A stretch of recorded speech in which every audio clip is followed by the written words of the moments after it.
बिस्मिल्लाहिर्रहमानिर्रहीम। अस्सलाम वालेकुम स्टूडेंट्स।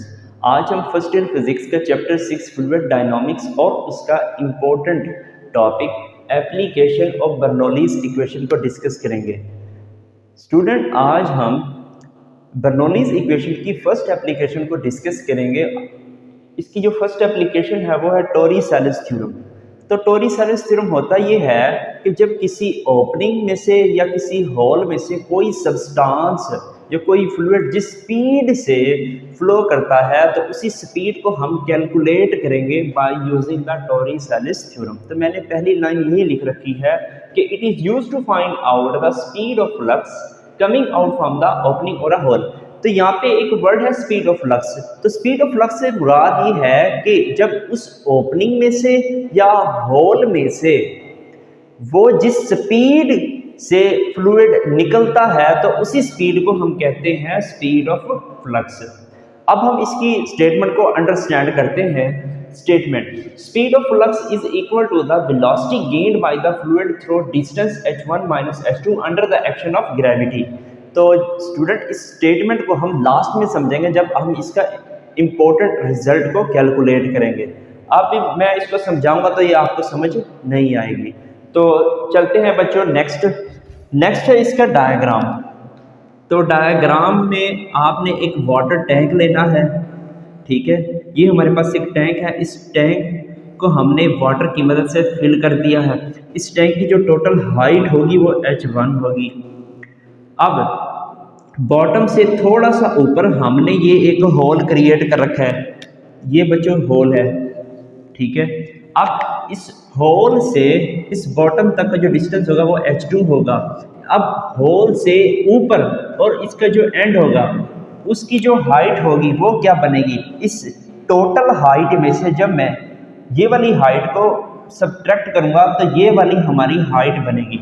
तो मैंने ये लिख रखा है कि h1 माइनस h2, ये वाली बच्चों हाइट आ गई इसके। नेक्स्ट ये है स्टूडेंट कि इसका जो क्रॉस सेक्शनल एरिया होगा अपर एंड के टैंक का तो वो होगी A1। अब यहाँ पे जो प्रेशर लग रहा होगा वो एटमॉस्फेरिक प्रेशर होगा, वो P1 होगा, ठीक है। अब स्टूडेंट यहाँ पे जो मतलब इस फ्लूइड पे एक मतलब जिस वेलोसिटी के साथ ये फ्लूइड नीचे जाएगा तो ये V1 होगा, ठीक है। यहाँ पे फ्लूइड क्या करेगा? नीचे जाएगा, ठीक है।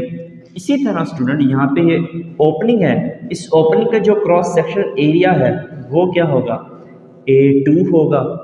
यहाँ पे जो एटमॉस्फेरिक प्रेशर लगेगा इस ओपनिंग में वो P2 होगा। इसी तरह यहाँ पे फ्लूइड जिस स्पीड के जरिए से निकलेगा वो स्पीड होगी V2 होगी। और आज हमारा टारगेट यही है, आज हम इसी स्पीड को कैलकुलेट करेंगे by using the Torricelli's theorem. तो ये टारगेट है आज का। तो फिर चलते हैं स्टूडेंट अपने टारगेट की तरफ। Consider a large tank of fluid having the small hole on it. हमारे पास एक वाटर टैंक है और इस वाटर टैंक के बिल्कुल बॉटम से थोड़ा ऊपर हमने एक होल को क्रिएट कर रखा है। स्टूडेंट, हमने करना कुछ यूँ है कि हमने बर्नौलीज़ इक्वेशन लेनी है और उस बर्नौलीज़ इक्वेशन में कुछ अजम्पशन करेंगे और अजम्पशन से हमारा फाइनल रिजल्ट आ जाएगा। तो अकॉर्डिंग टू द बर्नौलीज़ इक्वेशन ये आप पढ़कर आए हैं। तो P1 प्लस 1/2 रो V1 का square plus rho GH1 is equal to P2 plus 1/2 rho V2 का स्क्वायर प्लस रो GH2। तो P1 प्रेशर, ठीक है, P1 ये वाला प्रेशर है स्टूडेंट अपर एंड पर, और रो डेंसिटी ऑफ वाटर है, और V1 यानी अपर एंड पर जो वेलोसिटी होगी फ्लूइड की जो डाउनवर्ड हो रही लग रही होगी तो वो V2 होगी। इसी तरह plus rho density of water G gravitation होता है तो H1 gravitational constant H1 height होगी ये वाली। इसी तरह स्टूडेंट P2 यानी ये वाला प्रेशर होगा प्लस 1/2 रो से मुराद डेंसिटी ऑफ वाटर, V2 से मुराद इस ओपनिंग में से जो मतलब जिस स्पीड से ये फ्लूइड निकल रहा है वो ये होगी V2 का स्क्वायर प्लस रो GH2 से मुराद ये है कि ये वाली जो हाइट है मतलब इस हाइट से फ्लूइड जो है जिस स्पीड से फ्लो कर रहा है इसको हम H2 का नाम देंगे। अब इसको हम कुछ बेसिक एजम्पशन करते हैं। पहली एजम्पशन आपने गौर से समझनी है कि ये जो होल है, इस होल का जो क्रॉस सेक्शनल एरिया है वो A2 है। तो यहाँ ये वाला जो क्रॉस सेक्शनल एरिया है A1 है, ये ज़्यादा है स्टूडेंट, और ये एरिया क्रॉस सेक्शनल एरिया क्या है, कम है। तो इक्वेशन ऑफ कंटिन्यूटी ये कहती है कि जहाँ पर एरिया स्मॉल होगा वहाँ पे स्पीड फ्लूइड की क्या होगी, मैक्सिमम होगी। इसी तरह जहाँ पे क्रॉस सेक्शनल एरिया ज़्यादा होगा वहाँ पे फ्लूइड की स्पीड क्या होगी, कम होगी। तो हम ये कर सकते हैं, यहाँ पे बच्चों देखो क्रॉस सेक्शनल एरिया ज़्यादा है तो यहाँ पे जो स्पीड होगी वो क्या होगी, कम होगी। तो पहली असम्पशन ये है कि यहाँ पे जो A1 है वो ग्रेटर है A2 से, और जो V1 होगा मतलब ये velocity of fluid at upper and ये 0 होगी, हम ये अज्यूम कर सकते हैं। ठीक है, क्यों, क्योंकि यहाँ पे स्टूडेंट क्या है, A2 ज़्यादा है, जहाँ एरिया ज़्यादा वेलोसिटी कम होगी, तो ये वेलोसिटी आ गई। ठीक है, और या दूसरी अजम्पशन हम कर सकते हैं, इसका मैथमेटिकल प्रूफ कर लेते हैं। तो आप जानते हैं कि according to the equation of continuity, according to equation of continuity,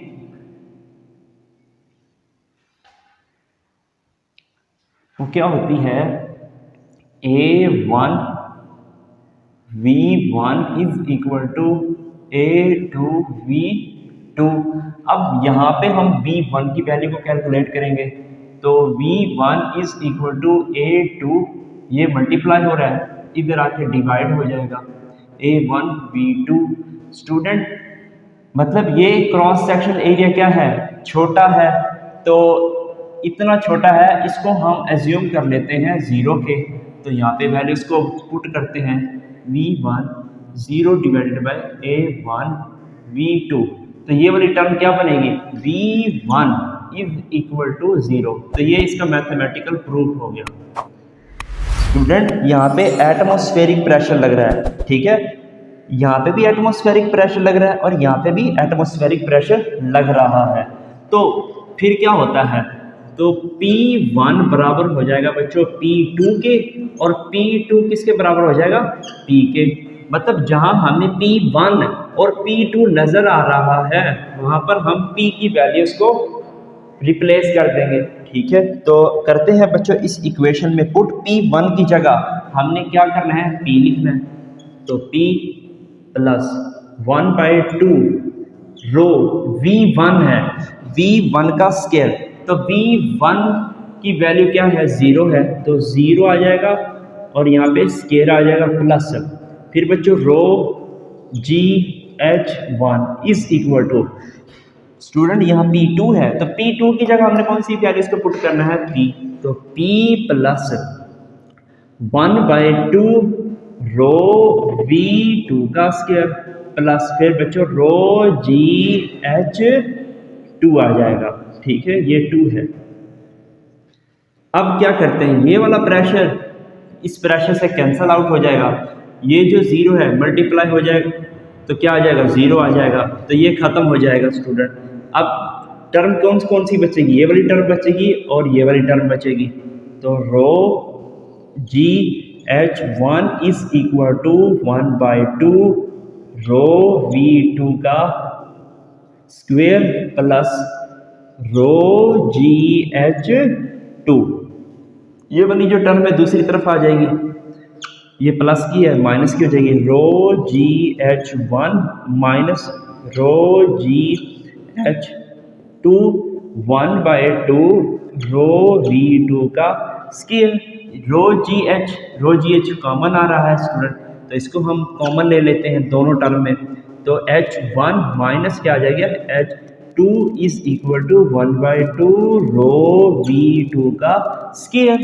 अब ये जो रो है इस रो से कैंसल आउट हो जाएगा, ये वाला जो 2 है स्टूडेंट यहाँ पे डिवाइड हो रहा है, दूसरी तरफ आके मल्टीप्लाई हो जाएगा, तो 2G H1 minus H2 is equal to V2 का स्क्वायर।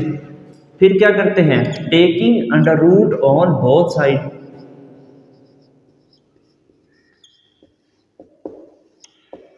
तो दोनों तरफ हम अंडर रूट ले लेते हैं, तो 2GH1 minus H2 is equal to V2 का स्क्वायर और अंडर रूट से स्क्वायर कैंसिल हो जाएगा, तो फाइनल रिजल्ट क्या आ जाएगा, V2 is equal to under root 2GH1 minus H2। ये हमारा बच्चों आ गया है स्पीड, ये हमारी क्या आ गई है, स्पीड ऑफ फ्लक्स इस ओपनिंग की। ठीक है, अब हम समझते हैं इसकी स्टेटमेंट को। स्टूडेंट टोली-सैलस थ्योरम ये कहता है कि इस स्टूडेंट अब हम इसी रिलेशंस की मदद से अब हम इसकी स्टेटमेंट को अंडरस्टैंड करते हैं। स्टूडेंट मैंने यहाँ पे मतलब इस टैंक में से एक ड्रॉपलेट लिया है या एक बूंद ली है, ठीक है, ये एक बूंद है। अब जिस स्पीड से बच्चों ये नीचे की तरफ मूव करता है, ठीक है, जिस स्पीड से ये नीचे की तरफ मूव करता है, तो स्टूडेंट फ्लूइड जिस स्पीड से इस होल में से पास करेगा, तो इस ड्रॉपलेट की और ये स्पीड ऑफ फ्लूइड दोनों सेम होने चाहिए। दोबारा सुन ले कि इस टैंक में जो एक बूंद होगी, ठीक है, जिस स्पीड से ये बच्चों वर्टिकली डाउनवर्ड मूव करेगा, ठीक है, तो उसी तरह ये जो फ्लूइड है, इस होल में से जिस स्पीड से वो फ्लो करेगा, तो इन दोनों की स्पीड सेम होगी। ठीक है, अब आपको ये समझ आ गया होगा कि speed of flux is equal to the velocity gained by the fluid through distance under the action of gravity. तो अब हम बच्चों इसके इम्पोर्टेंट एमसीक्यूज को थोड़ा डिस्कस करते हैं, जो कि पेपर के पॉइंट ऑफ व्यू से बहुत ही ज़्यादा इम्पोर्टेंट है। तो पहला बच्चों है फार्मूला। तो एग्ज़ाम में बच्चों कुछ इस तरह की आपको डायग्राम देगा या आपको वो स्टेटमेंट देगा, तो मैं आपको एक डायग्राम की मदद से समझाता हूँ। ये हमारे पास एक टैंक है। अब इस टैंक में बच्चों मैंने ये वाटर फिल अप कर दिया है, ठीक है। अब मैं इसके बिल्कुल बॉटम पर मैं एक होल लेता हूँ, ये बच्चों मैंने होल ले लिया है, तो तब हमारा स्पीड ऑफ फ्लक्स क्या बनेगी। तो यहाँ पे बच्चों मैंने क्या ले लिया है, होल, और इस होल ये आ गया हमारा वाटर, यानी इस होल में से वाटर निकल रहा है, तो तब हमारा स्पीड ऑफ फ्लक्स क्या होगी। स्टूडेंट इसकी जो हाइट है आपने गौर करनी है, ये वाली जो हाइट है ये h है, यही यूज होगी, और ये भी बच्चों h नहीं हो गई, ये भी h हो गई। तो आप इन दोनों हाइट में से आप मर्जी इस्तेमाल कर लें, तो जो हमारा फाइनल फार्मूला बनेगा वो बनेगा V2 is equal to under root 2GH बनेगा। ठीक है, और इसी स्पीड को हम स्पीड ऑफ फ्लक्स का नाम देंगे, तो 2GH। ठीक है, अब हम ये देखते हैं कि हमारी स्पीड मैक्सिमम और मिनिमम कब आती है। तो इसके लिए हमें एक डायग्राम की ज़रूरत पड़ेगी, तो डायग्राम बनाते हैं। तो ये मैंने बच्चों बना ली एक डायग्राम, ये टैंक हो गया। अब हम इस टैंक में क्या करते हैं, वाटर को भर देते हैं, वाटर से भर देते हैं। तो ये मैंने वाटर से भर दिया।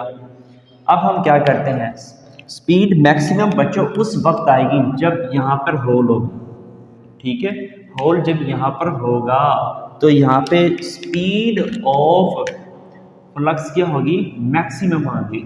तो यहाँ पे मैं लिख देता हूँ कि स्पीड ऑफ फ्लक्स मैक्सिमम होगी यहाँ पे, ठीक है, ये आ गई speed of flux.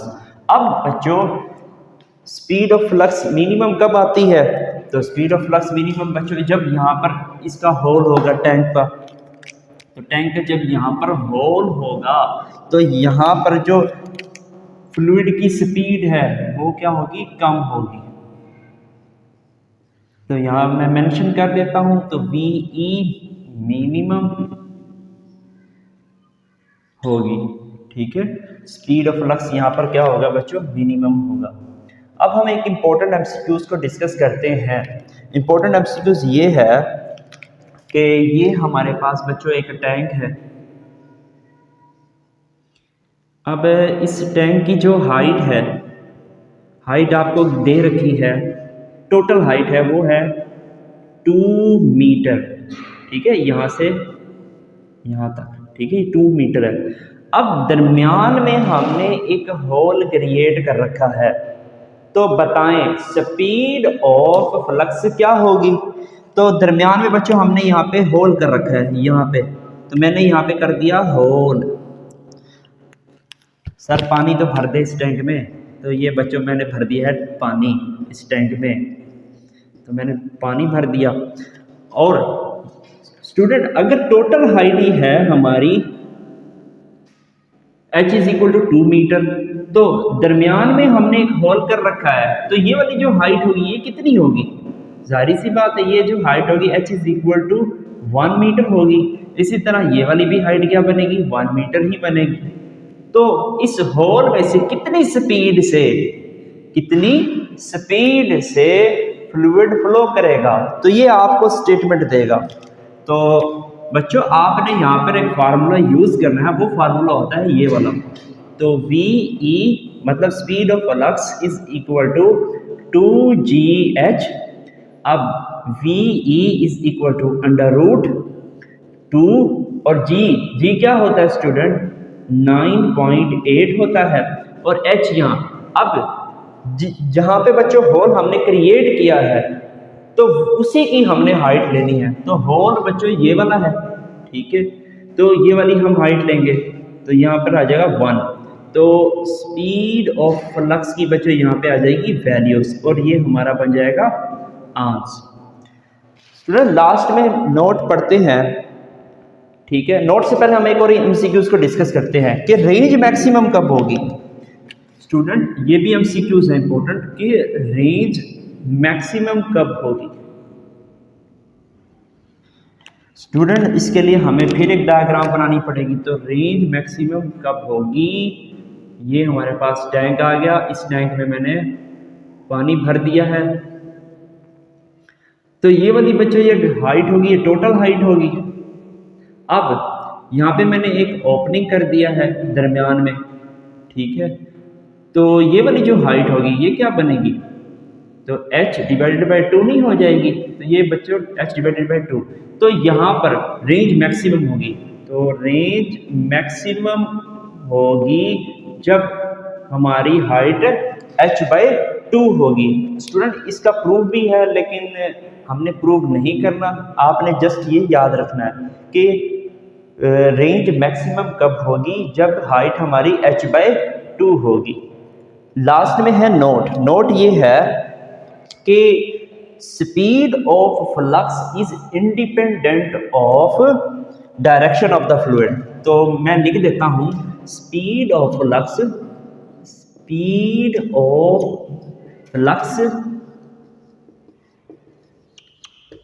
Is independent of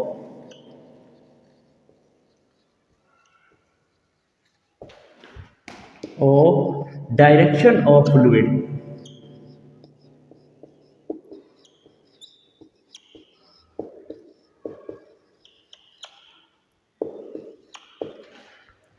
मतलब आप होल चाहे एंड पे कर लें, चाहे दरमियान में कर लें बच्चे, चाहे ऊपर कर लें, तो स्पीड ऑफ फ्लक्स होता है वो इंडिपेंडेंट होता है डायरेक्शन ऑफ फ्लूइड के।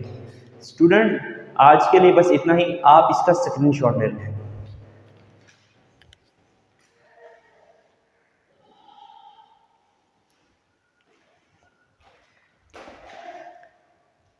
आई होप स्टूडेंट आज आपको लेक्चर समझ आ गया होगा। इस लेक्चर का लिंक अपने दोस्तों के साथ लाजमी शेयर करें। अगर आप चैनल पर नए आए हैं तो इसको लाजमी सब्सक्राइब करें और हमारी हौसला अफजाई करें। मिलते हैं एक और नए लेक्चर में, तब तक के लिए टिल देन अल्लाह हाफिज़।